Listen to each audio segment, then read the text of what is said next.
De hoje falando sobre leis de Newton, ou seja, Newton que na idade moderna conseguiu traduzir todas essas leis no estudo desses corpos, na mecânica, trazendo três leis, fora a lei da gravitação universal. A primeira lei, segunda, a terceira e esta que eu acabei de falar, que fala sobre os corpos no sistema solar, no universo. Mas bem, hoje a gente vai falar sobre a primeira lei de Newton, a lei que fala sobre a inércia, que os corpos tendem a permanecer em seu estado de equilíbrio. Mas vamos ler como que essa lei está estruturalmente feita, né? Como é que ele escreveu essa lei de acordo com o seu raciocínio na época. Vamos lá. Primeira lei de Newton, ela fala assim: todo corpo continua em seu estado de repouso ou de movimento uniforme, em linha reta, a menos que seja forçado a mudar aquele estado por forças aplicadas a ele. Ou seja, traduzindo em palavras do português, né? O que isso quer dizer? Que o corpo tende a permanecer em equilíbrio, ou seja, quando a resultante de forças entre eles é zero, ou seja, um estado de equilíbrio dinâmico, né? Então, a gente tem que saber a diferença entre movimento e repouso para que a gente possa também compreender essa lei. Se eu te disser agora que eu posso estar em movimento, você acredita? Sim, de fato, você pode estar em movimento como eu posso estar em movimento. Tudo isso depende do referencial que você está utilizando. Por exemplo, se eu pegar um referencial que está fora da Terra, como por exemplo um observador no sistema solar, ele vai perceber que eu, assim como toda a Terra, está em movimento, porque a Terra realiza os movimentos de translação e rotação. Mas veja bem, se eu também estou aqui parado pelo meu referencial e eu observar alguém passando de ônibus, correndo com velocidade, né? O ônibus com alta velocidade, eu vou estar parado e aquele ônibus vai estar em movimento. Mas por outro lado, se eu pegar um observador dentro daquele ônibus, eu que vou estar em movimento e as pessoas que estão ao redor daquele observador dentro do ônibus vão estar paradas.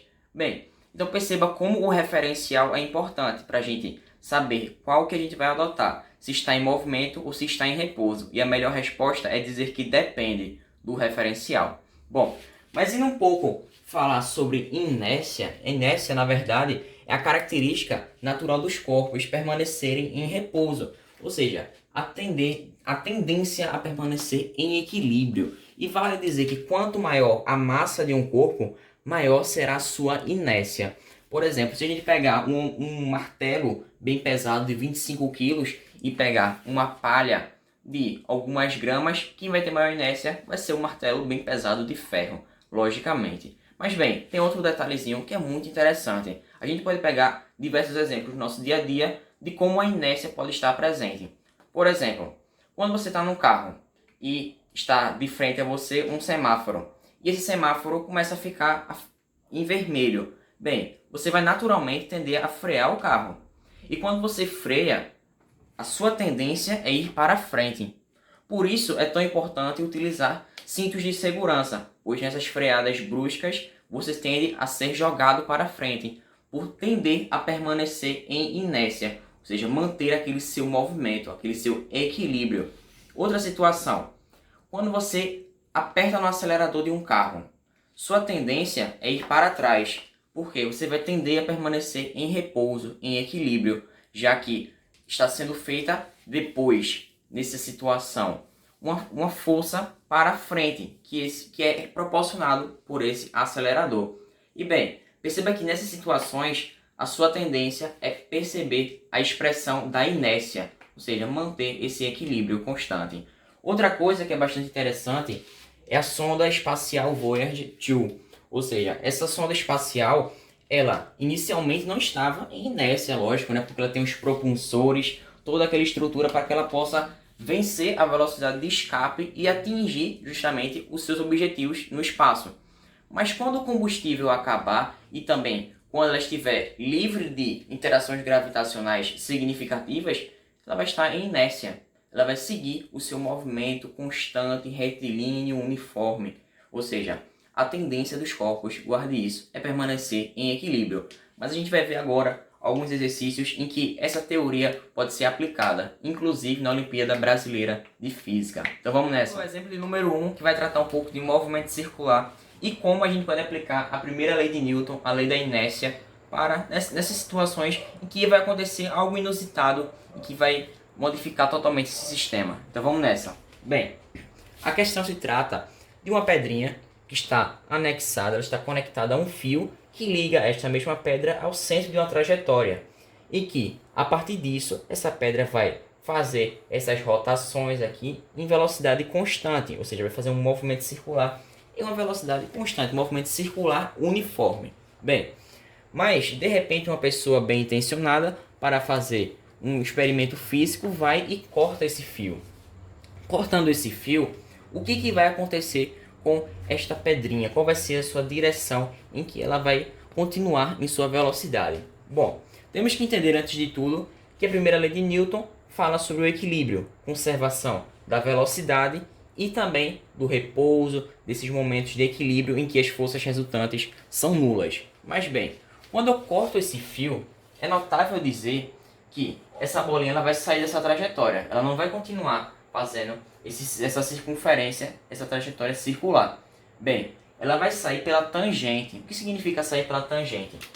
Significa dizer que ao fazer esse movimento, essa saída dela, ela vai formar 90 graus com o raio. Ou seja, o raio da trajetória que está aqui, ou seja, raio R, e com a velocidade aqui, vai formar-se 90 graus.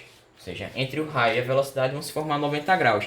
E saindo dessa trajetória, ela vai seguir o mesmo sentido e direção desse vetor velocidade que está aqui no instante em que foi cortado. Lembrando que esse vetor velocidade, durante o movimento circular, antes de ser cortado, ele tem diversas direções e sentidos. Porém, no momento citado, ele está verticalmente para baixo. E é justamente nesse momento que acontece o corte do fio.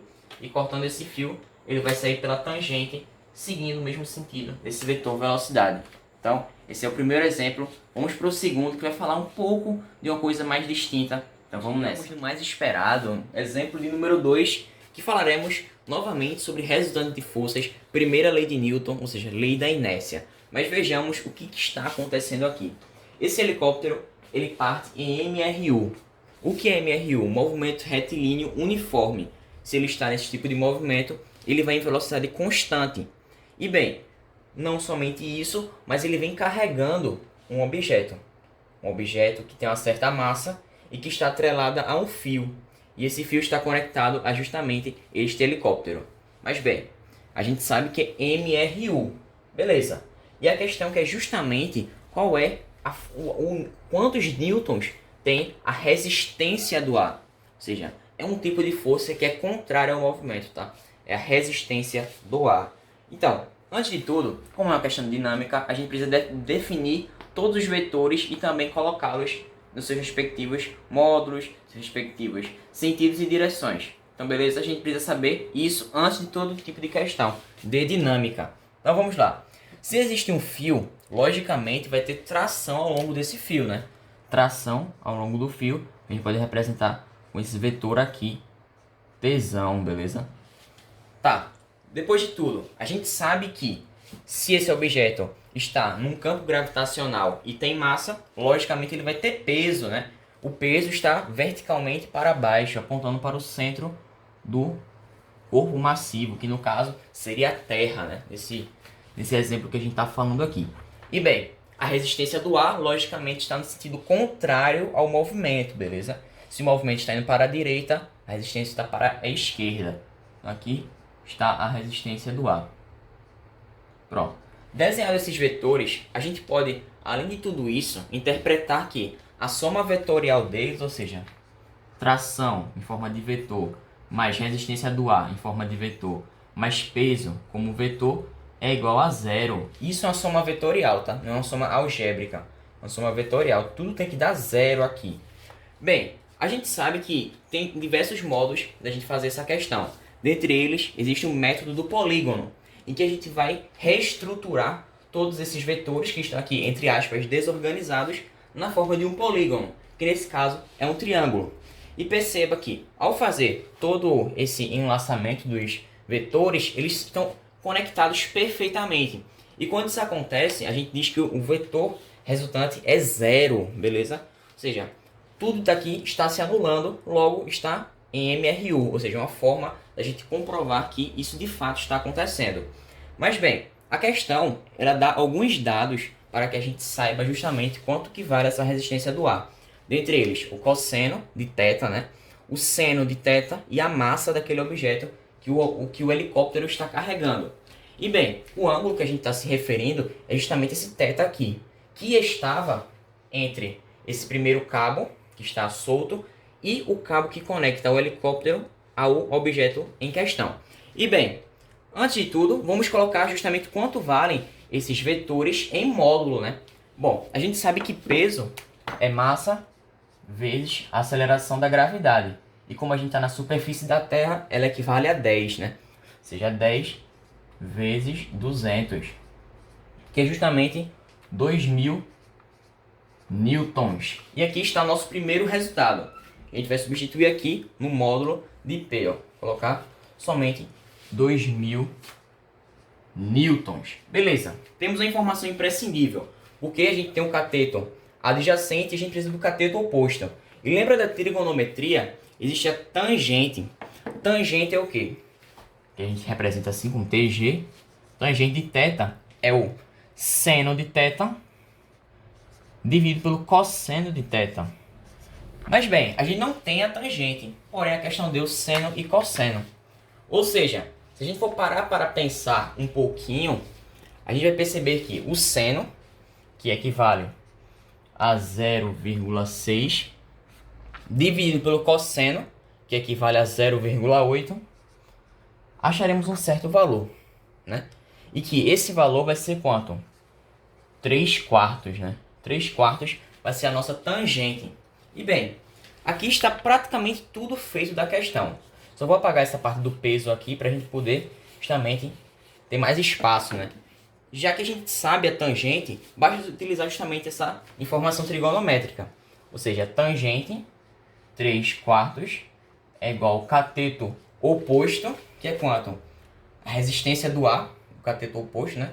Resistência do ar, dividido pelo cateto adjacente, que é justamente o peso, né? Que no caso é 2.000 newtons. E é somente substituir agora e ser feliz, ó. 2.000 newtons, que fazendo meios pelos extremos, a gente vai perceber que a resistência do ar é equivalente a 1.500 newtons. 1.500 newtons é o nosso valor da resistência do ar para que esse sistema permaneça em MRU, ou seja, em equilíbrio, em inércia. Mas e aí? Tem outro exemplo, vamos com calma para que a gente possa consolidar esses conceitos.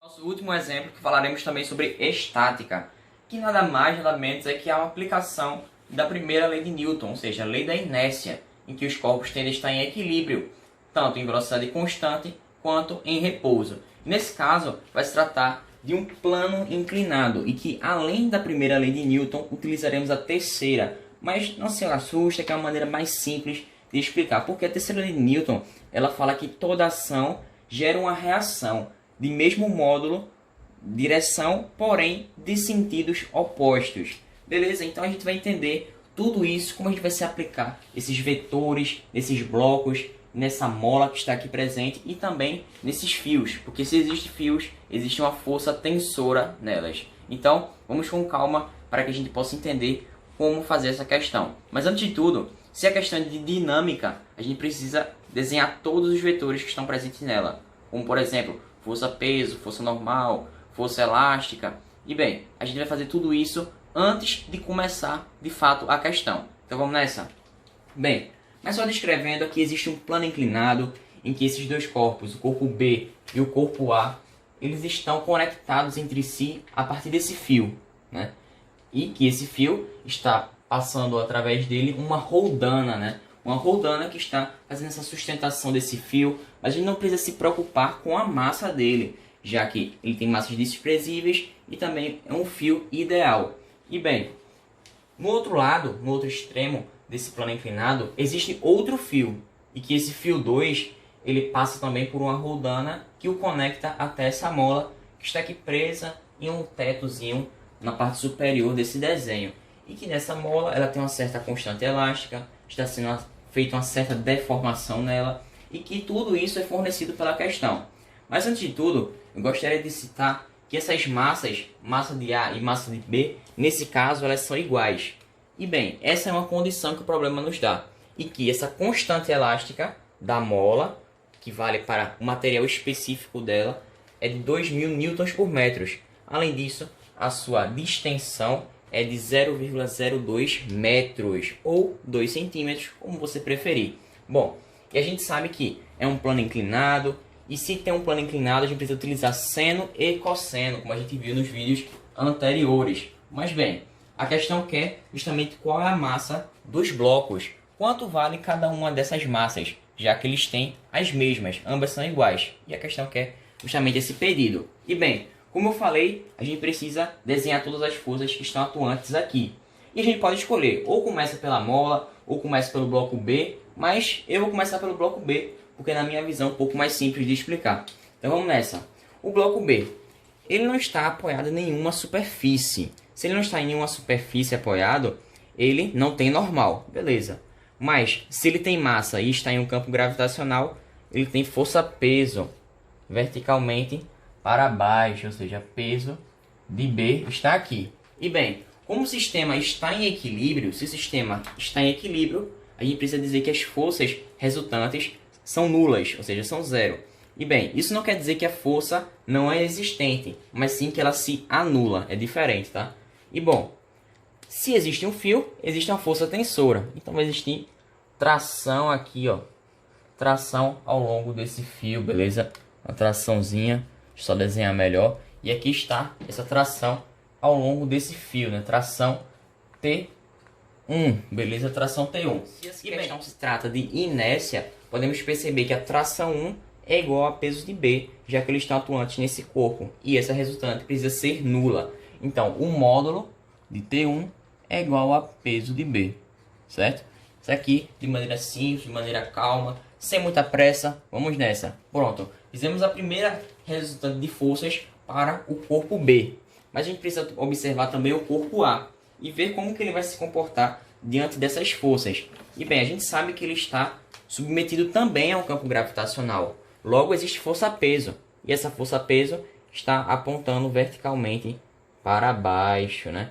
Força-peso aqui, ou seja, peso de A, apontando verticalmente para baixo. Porém, não existe somente essa força-peso.